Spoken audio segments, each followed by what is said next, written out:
Daily Trust News Center. This is the News Hour.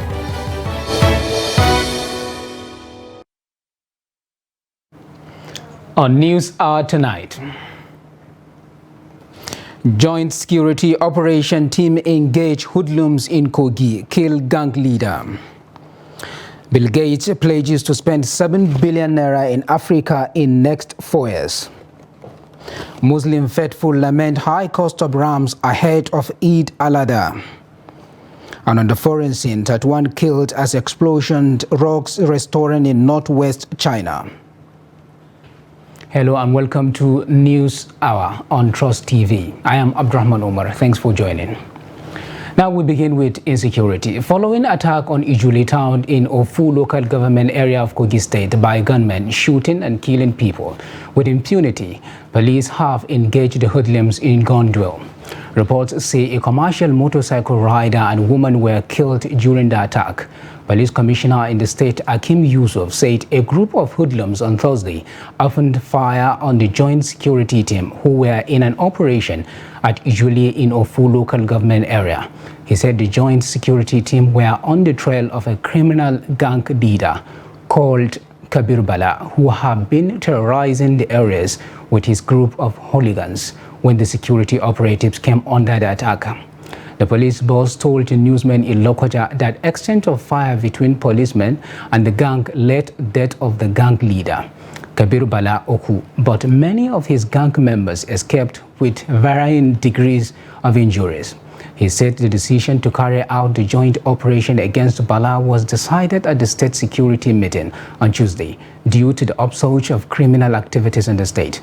According to the state police boss, items recovered by the joint operation team from the house of the gang leader include one AK-47 rifle with 3 fully loaded magazines, 6 locally fabricated weapons, and 2 phones and charms.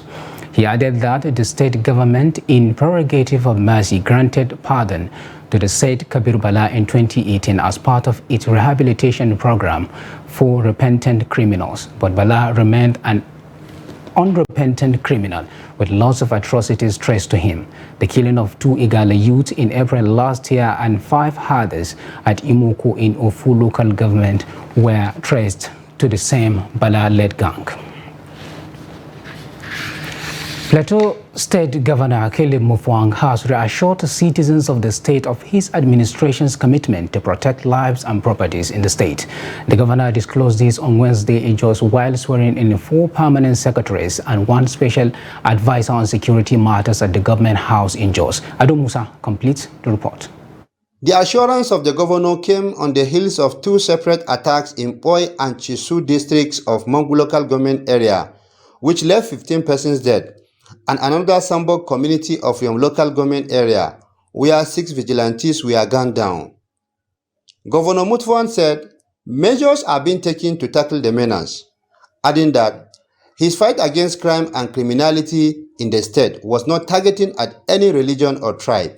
You know that before I was sworn in, Mangu local government and parts of the local government had come under severe attacks. In Mangu alone, we buried over 150 people. As I'm talking to you, probably about 16 to 20 villages have almost been cleaned up. And the attacks have continued unabated. We have taken some steps, we have put some measures in place, but I'd like to promise Plateau people that we are not fighting for any tribe or any religion. Those of you who are from Wase and Kanam, you know that in the last 2-3 years, those local governments have been under siege by bandits. In fact, we can call them terrorists. And I want to salute the security agencies, particularly the Department of State Security, who have battled those bandits to almost a halt at the moment.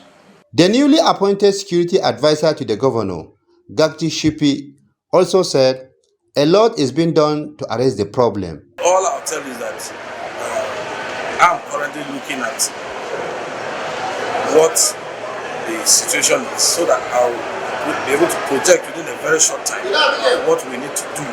First, to arrest what is happening in terms of the crisis that is on, and then in future how to ensure that it does not even occur. The recent crisis has continued to claim lives of innocent people, particularly in villages of Mangu, Barkiladi, and Riyom local government areas, despite assurances of protection by relevant stakeholders in the state. Ado Musa, Trust TV News, Jos. The Lagos State Police Command on Thursday paraded 32 suspects for their alleged involvement in cultism, traffic, robbery, and other criminality acts. The parade took place at the command headquarters in Ikeja, GRA. The report. While parading the 32 suspects, the Lagos State Police Commissioner assured Lagosians that the command under his watch will not relent in the fight against any form of criminality. The commissioner, who was represented by the command's public relations officer, Benjamin Hundeyin, said the command recovered 1 hammer, 5 axes, 2 knives, 5 locally made pistols, 2 locally made double-barrel guns, 22 live cartridges, 2 expanded cartridges, as well as 1 Toyota Hilux. Hundeyin further stated that they arrested 8 cultists from Ikorodu, 3 from Isolo, 11 traffic robbers at Ijora, and 5 other cultists from Badagry. Happy to inform the people of Ikorodu that with their cooperation, we've been able to take out 8 of the suspects causing unrest in their community.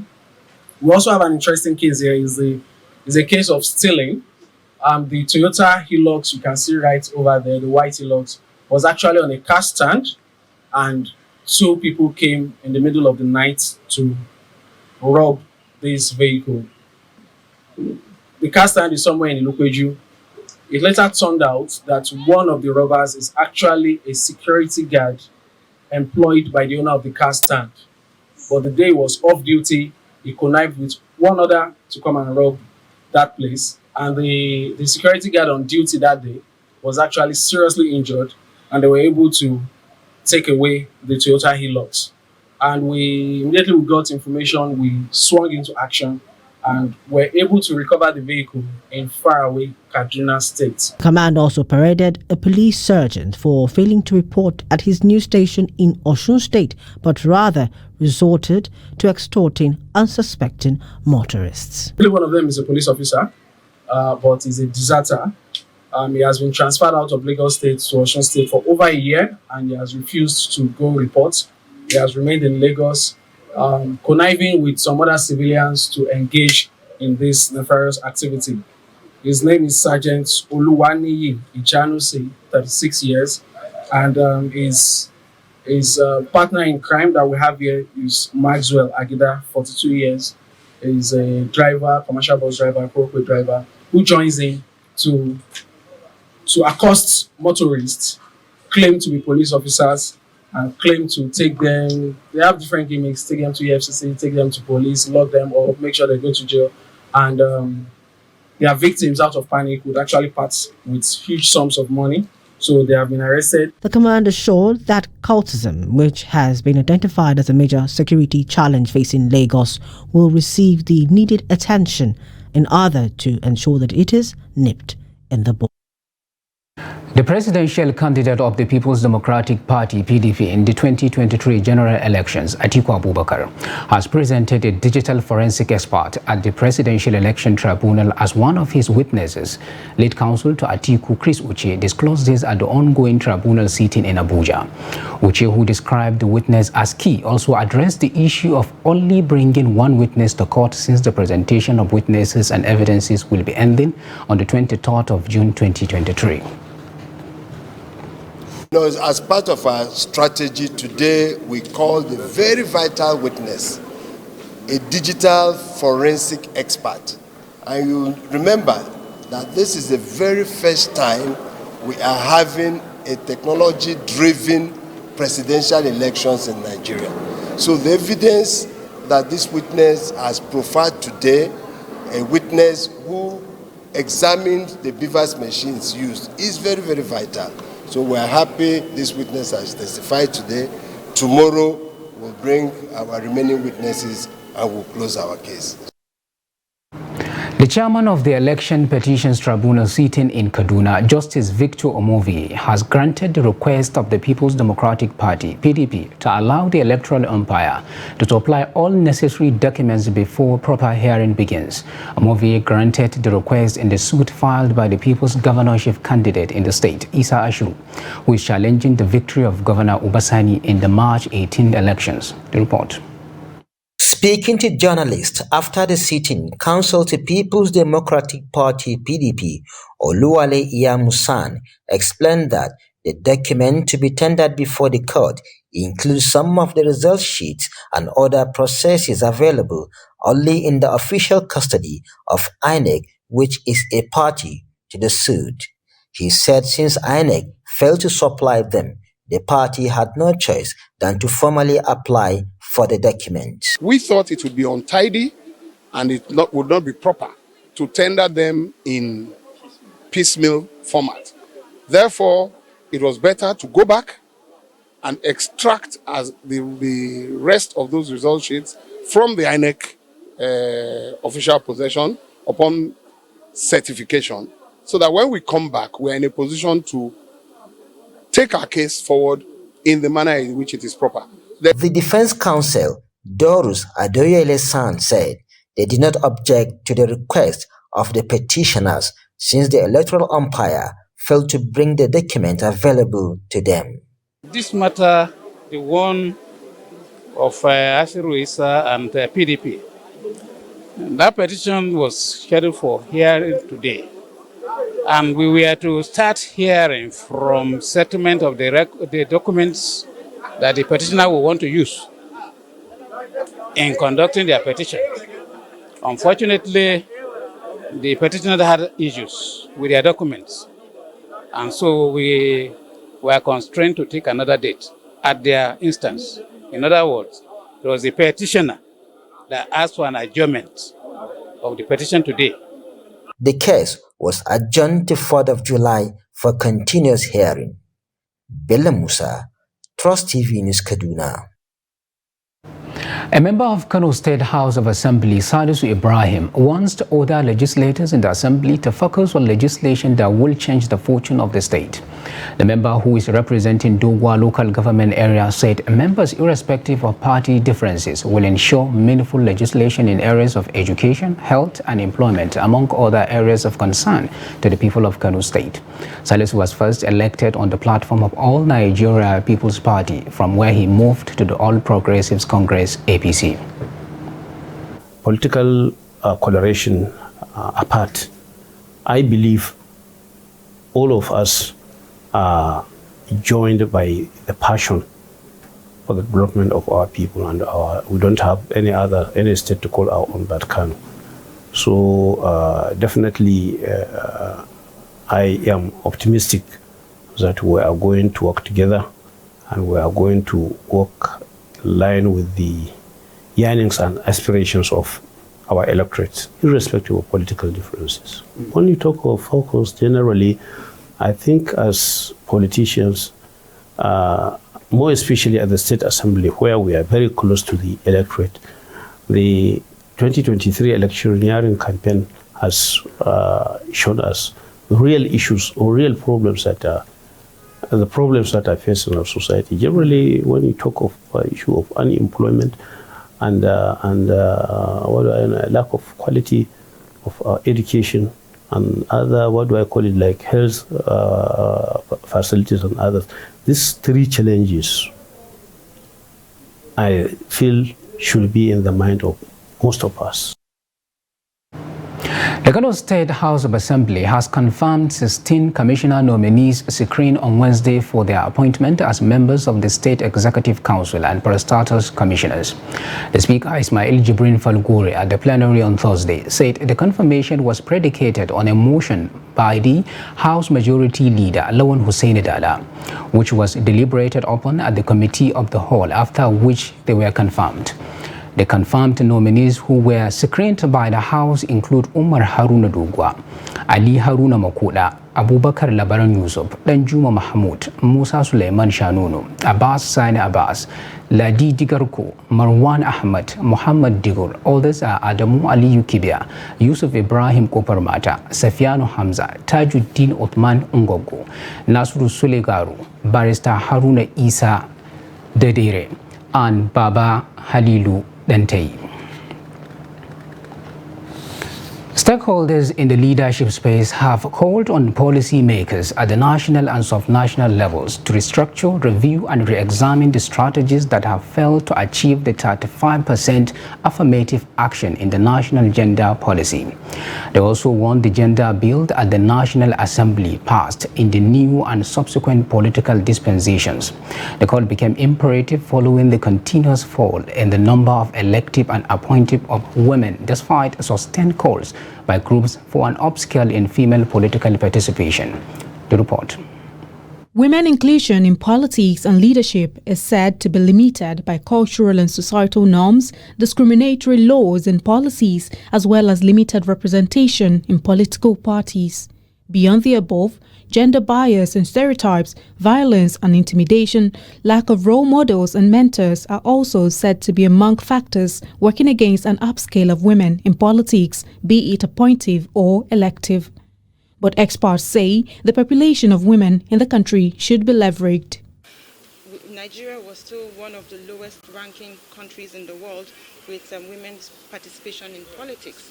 And this has further, the numbers have further, declined, as evident in what is manifesting now in the National Assembly. We have only 2 women senators elected, and we have 13 members of the House of Representatives.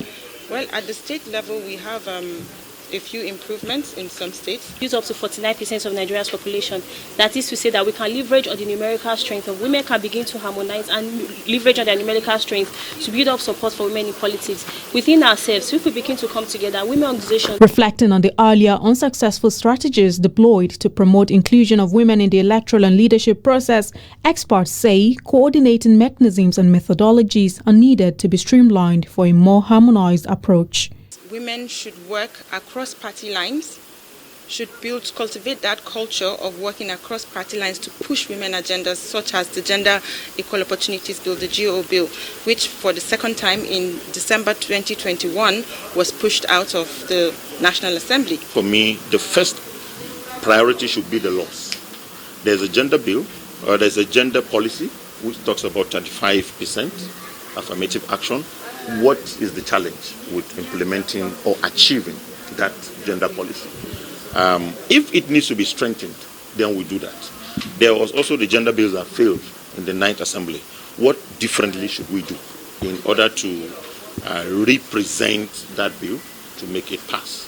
And then from there, we now, once we have that bill, then we can now begin to look at the sectors, the electoral management body, the political parties, individual actors that we can now approach with a set of policy, a set of law that needs to be implemented, and then we can engage them on what needs to be done. It is believed that if women are given more places of relevance in decision-making, governance and accountability, the diverse needs of women's political leadership will be more amplified, thereby creating a balance among their counterparts already dominating the space. Aisha Salihu, Trust TV News, Abuja. The Bill Gates Foundation will commit $7 billion to Africa in the next 4 years and will support routine immunization in Nigeria and the Global Polio Eradication Initiative in northern Nigeria. The billionaire philanthropist announced his foundation's intention on Thursday at a parley with representatives of the Nigeria Governors Forum and Nigerian industrialist Aliko Dangote at the banquet hall of the Presidential Villa, Abuja. Speaking at the forum, Nigeria's Vice President Kashim Shettima said the Tinubu's administration was determined to address the concerns that surround the financing of primary health care system in the country. Kende Amadou reports. Despite the media show that heralded the announcement of the eradication of polio in Nigeria, there are still traces of the disease in some states of the country. But there is a marked decline in prevalence of variant polio virus in Nigeria from 84% in 2021 to fewer than 200 cases in 2022. The Vice President acknowledges that polio is one of the major primary healthcare challenges in the country, and the plan of action is to provide timely domestic financing for the procurement of vaccines and boosting of industrial capacity to produce vaccines. We won't stop until we build a robust institutional framework to ease access to vaccines and ensuring palliatives.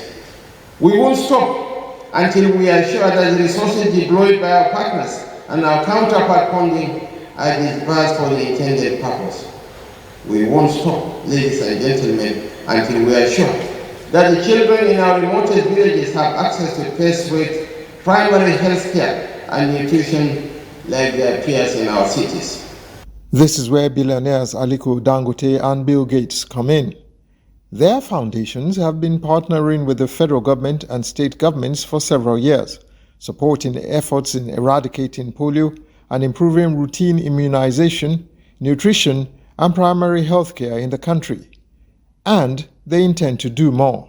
To achieve all that, as you begin to think about what topics to prioritize at the NEC and Nigerian Governance Forum, I would like to call on all of you to put human capital development on top of your list. This is very, very important to have it on top of the list. The governors are ready to further collaborate with the Dangote and Gates foundations in the coming years to improve primary health care in their domains. The MOU that we have signed, Bauchi is one of the states that benefited. And today I can say without fear of contradiction that we have done so much because of the templates that we have brought out. Today in Nigeria, there is no functional vaccine research and production area. We were faced with that challenge when COVID-19 actually showed up. I'd like to specifically request for your more support towards improving agriculture, working directly with smallholder farmers and government and national NGOs that are not afraid to go to where poor people live. At the end of the day, decisions made by the National Economic Council in the next 4 years will determine whether Nigeria can guarantee sound health for its citizens. From State House, Abuja, Kehinde Amudu, Trust TV News. Meanwhile, stakeholders in the education sector have called for the implementation of a law against perpetrators' deaths in public and private schools within the country. The call follows rise in cases of sexual and gender-based violence against students, which in some cases have led to the death of school children. They made the call at an event in Abuja to remember death victims in schools across the country. Habibat Ajayi has more. According to the United Nations Children's Fund, UNICEF, 6 out of 10 children in Nigeria experience emotional, physical, or sexual abuse before the age of 18, with half experiencing physical violence. Over the years, there have been incidents of death of students in boarding schools, with the cases of Karen Kapo and Whitney Adeniro, amongst others, being recent examples. In most cases, parents and schools authorities have been at loggerheads over cause of the death, with schools trying to absolve themselves from complicity. Parents, on the other hand, are often dissatisfied with the outcomes of police investigations. Lumi Uhagbe, a coordinator of sexual violence program, organized this yearly section to commemorate and remember students who have died from sexual or any form of abuse. The essence of putting this together, as you would know, is in loving memory of Karen Apuch Ondodo Akpa, who of course died 2 years today, exactly 2 years today, following medical complications arising from her being raped. Condom left inside of her. The condom infected her with sepsis. Sepsis spiked her blood sugar, compromised her immunity, spiked her blood sugar, and she ended up dying. Karen, who was my daughter, died from as a result of complications from rape. And clearly the Nigerian society is hush about rape and does not really support rape victims. So in order to arrest this menace and then see to it that children who are basically the victims of this are able to speak out and talk about it when it happens to them. But it's important that we inculcate age-appropriate sex education into the school curriculum so that children are educated. It doesn't make them lose their innocence at all, no. But it will help them to be able to identify red flags. Meanwhile, invited school students expressed satisfaction with the sexual gender-based violence awareness program. To curb it out of our country, we are trying to provide a secured nation for our upcoming generation where they can live and stay securely in their country. Although child sexual abuse in Nigeria is considered an offense under several sections of Chapter 21 of the country's criminal code, the legal system is challenged to work more on implementation. Abibat Ajayi, Trust TV, Abuja. Since the announcement by President Tinubu that subsidy on petrol was gone, the NNPCL adjusted the pump price to reflect the recent realities. While Ubandu wheelers buy the product at the official price, villagers in Benue State who depend solely on black marketers in rural communities are lamenting the hardship they are facing as they buy the product at the rate of 800 naira and 1,000 naira. Jimmy Azandi reports. Across some of the villages visited, there is a lull in commercial activities due to the high cost of petrol. This is because some Benin villagers who before now rode on motorcycles for their daily activities have parked them and now resorted to walking long distances to their farms and other destinations. Here, we buy fuel for 800 per litre. If we go to Sha now, it's 1,000 naira. So the price of the transport from Fada to Ugba, before it was 500, 700, but now it's 1,500 for a person. Before you go to Ugba and come back, you will spend about 3,000 naira as transport. So how are you going to earn? If you take your product to market now, how are you going to sell it? And you know, when the price of fuel raise up, here in the farmers' product beat down, as if farmers plant their crop in the marketplace. They also plant in the farm and transport to the market. The skilled business operators in the villages said the fuel hike has affected commodity prices and by extension patronage. Since the increment of the fuel, everything seems as if it's slowed down, both marketing, both movement. Price of things jacked up in the market. Find it difficult to access movement because of the high price of Okada and the other vehicles. And the most important thing is that to get the fuel easily is not easy for the commoners. It's very difficult for us, especially we that are in the rural area. For commercial motorcyclists, the bad roads and fuel hike has made them lose patronage. Due to bad road that we are having in this our area, even to went out, we are facing some challenge because people that we are going to be carrying them out, the issue of the money and the cost of the fuel, they are not giving us price because they are not giving us amount of money that we need from them, and we are also facing the challenge. Dealers of PMS said the cost of transporting the product to the hinterland is a reason for the price difference.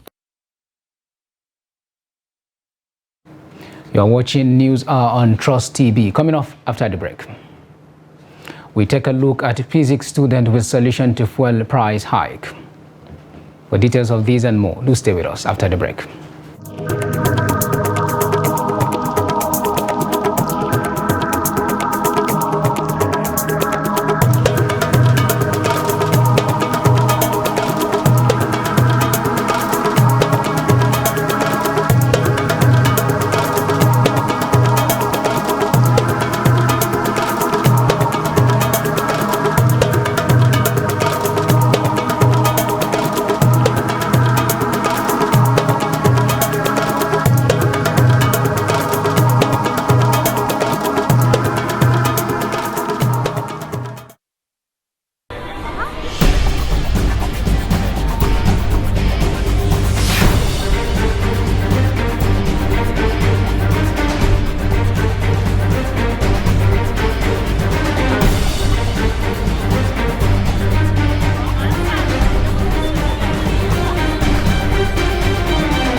documenting the Nigerian story.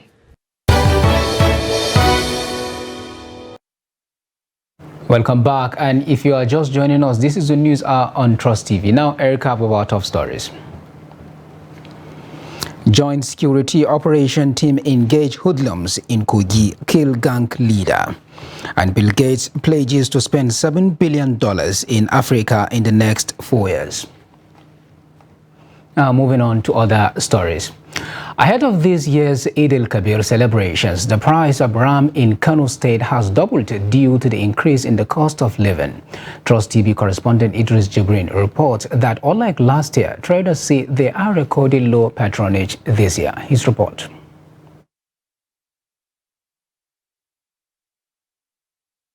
Salisu Ilyasu is the chairman of Ram Sellers Association in this market.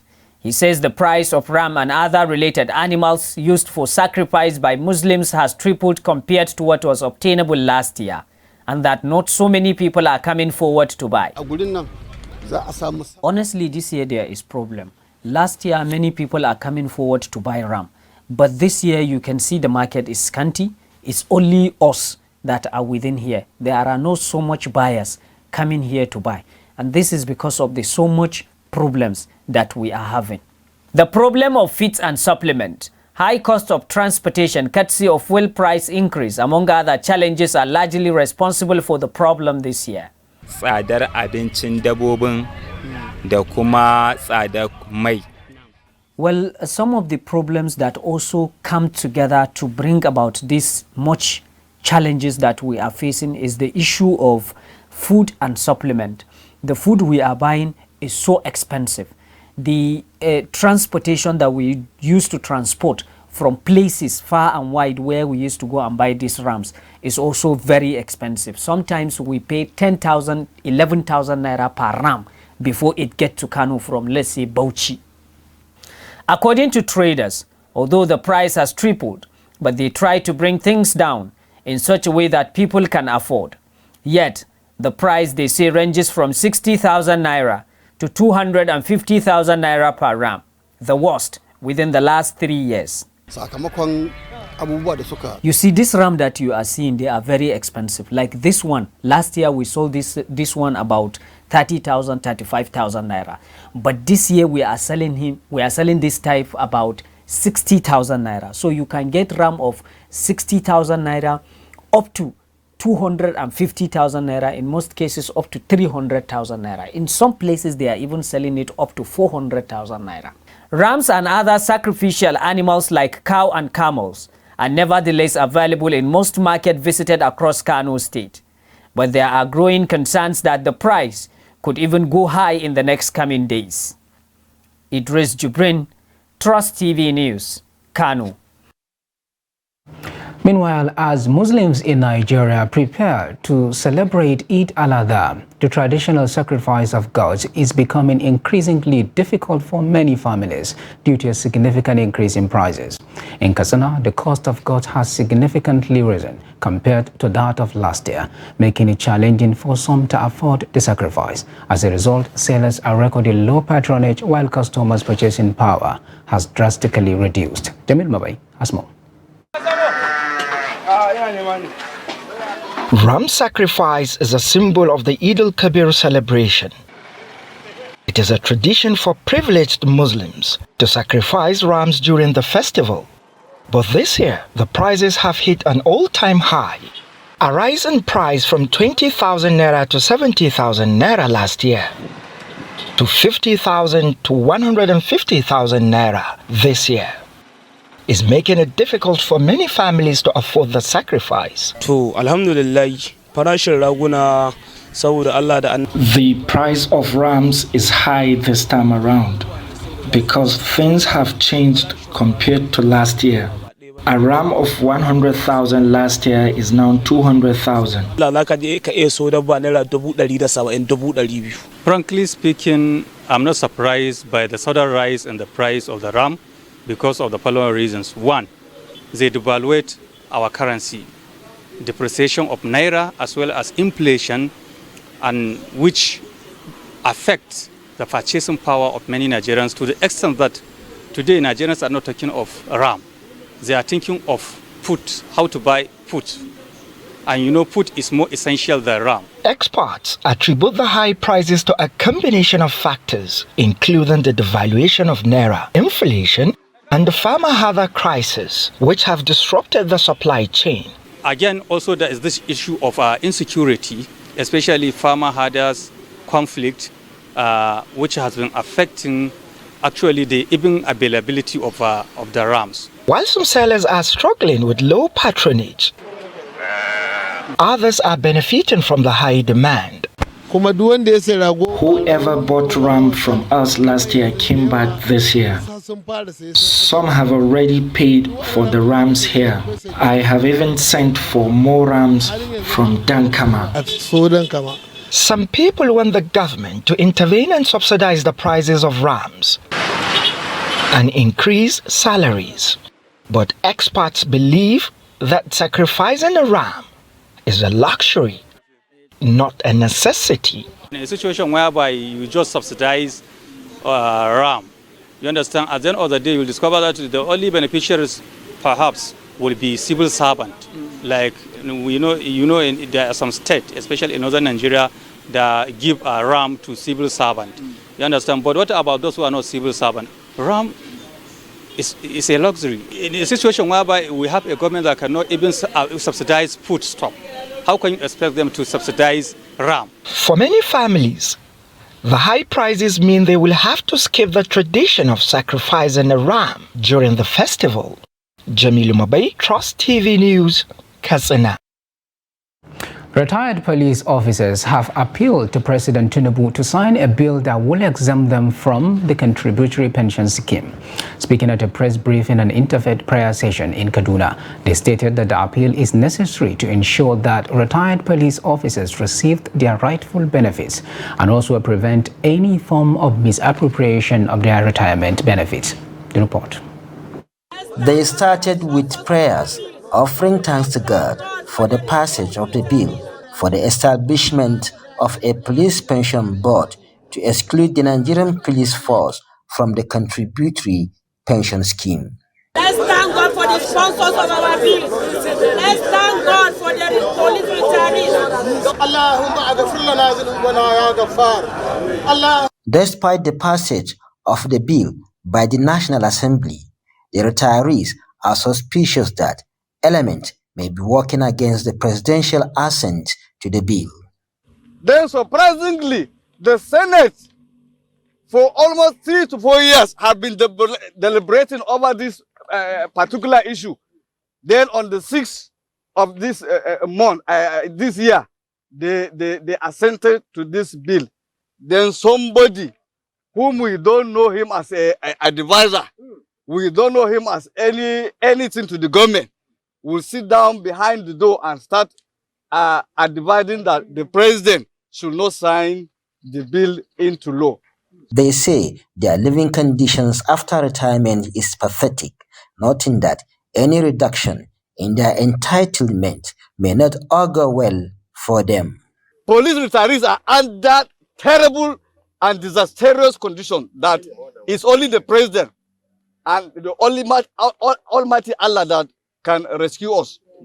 Because when you look at somebody who contributed not up to 35 years, look, our contribution is not up to 35 years. That is the simple grammar I want to bring out. We do not contribute up to 35 years. Then we are exited. We are forced under this scheme. Then the little we contributed, we are giving only 25%. Then every day, prices of commodities is on the increase. The retired police officers have been protesting since 2022, demanding their removal from PENCOM. Bella Musa, Trust TV News, Kaduna. There was a wild jubilation on Thursday morning at the premises of the Nigerian Air Force Headquarters, Abuja, following the official takeover of the newly appointed Chief of Air Staff, Air Vice Marshal Hassan Abubakar, as the 22nd Chief of Air Staff. Speaking at the handing and taking over ceremony, the former CAS Air Marshal Oladayo Amau said despite the challenges, his tenure recorded many successes, urging his successor to ensure the service attained a greater height under his watch. He specifically said he will miss the force, noting that there is nothing that has the beginning that does not have an end. President Bola Tinubu had on Monday announced the retirement and replacement of the service chiefs, including the Inspector General of Police. Education of children in some rural communities in Benue State has become a major source of concern for many at the moment. This is because many are displaced and cannot afford the luxury of education or find themselves in circumstances that have made formal education out of their reach. Jamie Azande visited some villages in Benue and reports that this all-important part of the society is totally neglected. The report. In some of the villages visited, there was no primary school for the basic education. I am from this community named Fada. The settlement of Fada here in Kiab, my local government. We are having challenges a lot in terms of school. We have no school. Some people say we have public primary school here, but the public primary school is not functioning. No staff. No teaching. So we found it difficult to carry our children to other places at Boko, Makodi, Zakibian, and so many places. Some of the villagers say things have gone from bad to worse, as there are some structures on ground in some places without teachers. Before I was a pupil in this school, there were a lot of teachers, in as much as community teachers that were helping us here to, teach us and guide us in our academic success. But rather now, there are no teachers in this place. I graduated in RGA Primary School, Savno, and there was no secondary school here, thereabout. Then I have to move forward to look for a places that will continue my education. Thereabout, I faced some challenges from other places. I school from Boko. I faced some challenges. Even for the elementary level, most of the villagers now travel to urban or semi-urban areas for their educational needs. Before you carry children here to Boko or to Uba, the expenses is too much. Maybe Okada people are carrying a person here to Uba is 2,000 naira. Then from Uba to Boko, you may cross river at Brook. From Brook to Boko, the expenditure are too much. Carrying food each and every time, charcoal and the rest of things. We are facing much problem in this issue. Especially when I'm about to go back home to the school, I suffer to took my food to go, because before you went there, you must cross a river. From there, there's even transport is too cost by. If at all the government assists us in certain things like constructing this building for us, but so far as teachers are not around, this building is just like a waste of time. Rather, the school here is not functioning properly because the community teachers are not around. And the non-payment of teachers and other civil servants under the Otom administration for dozens of months is one of the reasons for the total neglect, according to the rural dwellers. Following a 2015 stampede that resulted in the death of more than 2,000 pilgrims in Mecca, authorities in Nigeria have begun aggressive campaign to sensitize pilgrims towards a Hajj-free exercise. This comes as Saudi Arabia will be hosting 3.5 million pilgrims for the 2023 Hajj exercise. Sharif Al-Hassan reports from Mecca. For the first time since the outbreak of coronavirus in 2020, the Kingdom of Saudi Arabia will be opening its doors to 3.5 million pilgrims the world over, the first in recent times for this year's pilgrimage, amidst tight security and precautionary measures to avert another stampede. But that's not enough. Critical stakeholders from Nigeria, drawn from across the 36 states, including FCT, are making appropriate plans in making sure pilgrims conduct a hitch-free Hajj exercise right from Mina, Arafat, and Muzdalifah. The outbreak of the coronavirus pandemic hindered the country from accepting international pilgrims in both 2020 and 2021, consequently limiting visitors for Hajj in 2022, even after the country had contained the deadly virus. In this year's pilgrimage, Nigerian authorities are not letting anything to chance, most especially as pilgrims set to depart for Mina on Monday, 26 June to perform Hajj rituals for 3 to 5 days. Mina will be a melting point for the 3.5 million pilgrims, and therefore preachers and critical stakeholders are visiting pilgrims in their hotels, carrying out sensitization campaign. Well, we have been in talks with the pilgrims right from our arrival here in Saudi Arabia, from Medina to Mecca after the Umrah. We have always admonished them to be good ambassadors of the state, good Muslims, and above all, good citizens of the world. Important things for a pilgrim to note is to be very obedient and be very faithful to the local rules, that is the Saudi Arabia rules and regulations, because they own the place, they know the place, and they have planned for over 3 million people. So therefore, there will be much more concern on crowd control.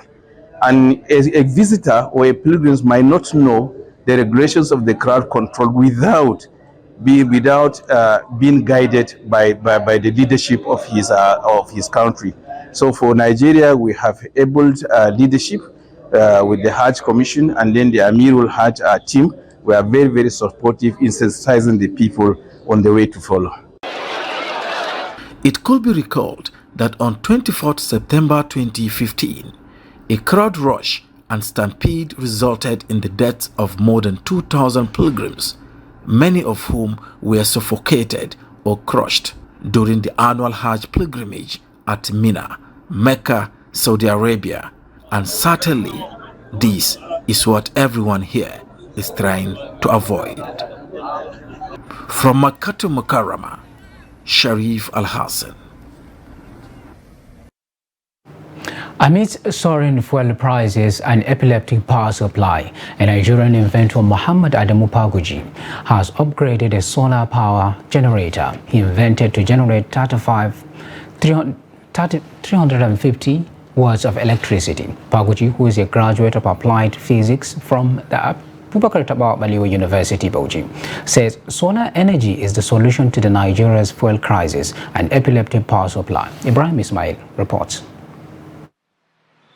Since the removal of fuel subsidy by the federal government, Nigerians have been battling with high cost of petrol to power vehicles and electricity generation due to epileptic power supply in the country. Passionate to provide solutions to the energy crisis, Muhammad Adamu Faguji, who studied physics, has invented a solar power generator which he recently upgraded to supply both direct and alternative power.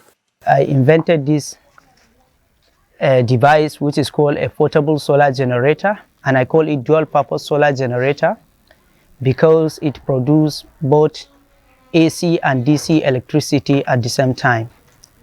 We can use it to power AC appliances and DC appliances simultaneously. The idea of, before I constructed one AC generator, solar AC generator, that one can only power AC appliances such as television, AC bulbs, AC fans, all varieties of AC appliances. But this one is like an upgraded version of that first generator I invented in 2021. This one is a dual purpose solar generator because, as I said earlier, it can be used to power DC and AC appliances simultaneously. The young Nigerian inventor said apart from being affordable, solar energy is environmentally friendly, which can help mitigate the impact of climate change. And I think the best way to do that is to go for sustainable source of electricity, and that is why I selected these solar gadgets, because in solar, you know, the solar source, or we can say the solar electricity, is the environmentally friendly source of electricity, and it doesn't emit carbon because we don't use fuel here. This generator, you don't need to buy fuel, and you can see now that the fuel subsidy is removed. So the price is so high in such a way that ordinary people cannot afford to buy. Faguji, who called on the federal government to invest in solar energy, is looking forward to develop his invention for self-reliance. Ibrahim Ismail, Trust TV News, Gombe. And now away from Nigeria, at least 31 people were killed when a gas explosion ripped through a barbecue restaurant in the northwestern Chinese city of Yangchuan, state media said on Thursday. The blast occurred on Wednesday night on the eve of the 3-day Dragon Boat Festival holiday, when many in China go out and socialize with friends. The explosion took place around 8:40 p.m. at the Fuang Barbecue restaurant in a presidential area of downtown Yangchuan, the capital of the Nexia Autonomous Region. The U.S. Coast Guard says a missing submersible imploded near the wreckage of the Titanic, killing all 5 people on board. The Coast Guard officials confirmed on Thursday that they had to notify the families of the crew, which had been missing for several days. Rear Admiral John Mauer of the 1st Coast Guard District explained that debris found during the search for the vessel was consistent with a catastrophic explosion of the vessel. Ocean Gate Expedition said in a statement that all 5 people on board, including company CEO Stockton Roche, are believed to be dead. The Titan's 996 hours oxygen supply likely ended on Thursday. Now, let's join Adeni Ajeshafe for Sports News.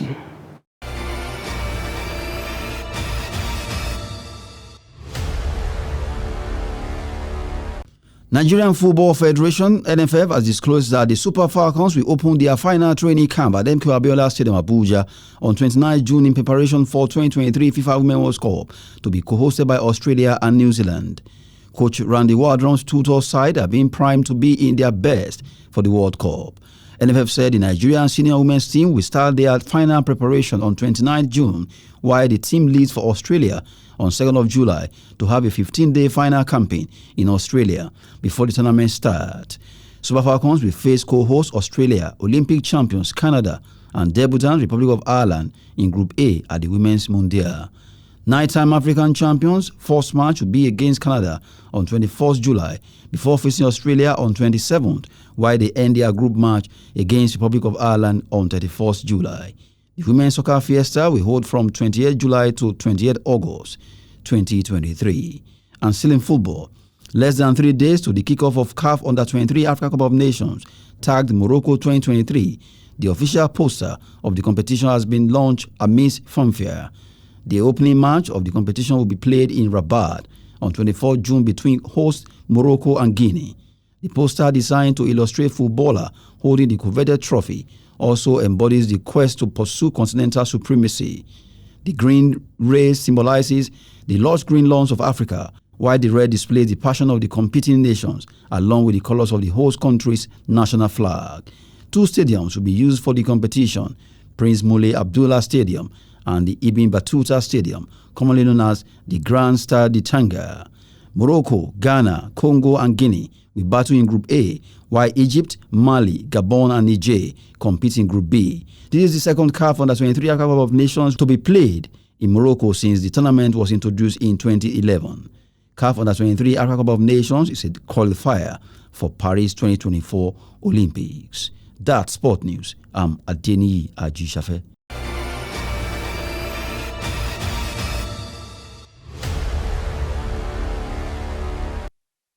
And with that, we have come to the end of the news hour on Trust TV. Do not forget to follow us across all our media platforms and our YouTube live stream. I am Abdurrahman Omar. Thanks for watching, and bye for now.